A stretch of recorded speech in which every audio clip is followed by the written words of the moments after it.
After contract negotiations between Butte, Silver County and Machinists with Local 88 came to a standstill recently, a vote was put forth to strike by the union, but they are going back to the table one more time in an effort to come up with a fair contract. We're kind of a well-rounded group in here. We can work on just about anything if called to.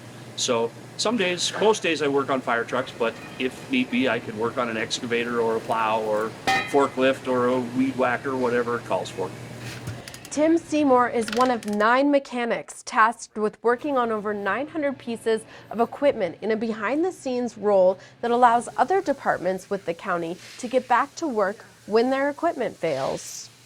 I think that people just don't know that we're here, but it's one of those things that if we weren't here, you would definitely know we were gone. The Machinists have been negotiating their contract since April. Recently, the county made a final offer for a 3% raise for all county employees.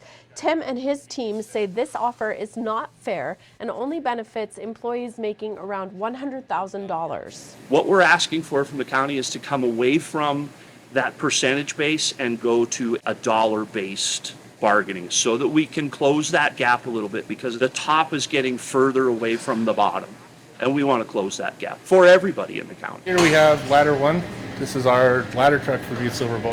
There's a lot of other things within the contract that that our employees under contract get that basically don't come in the total compensation package. Jim Cambich is the chief of staff for Butte Silver County. He has been in on the negotiations with the Local 88.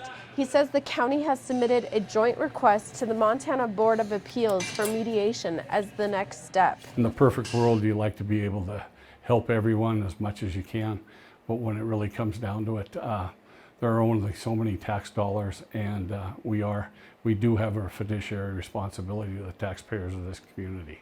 In my lifetime, I've been told that fair is not just what's good for you, it's what's good for you and me, and we don't feel we've been treated fairly.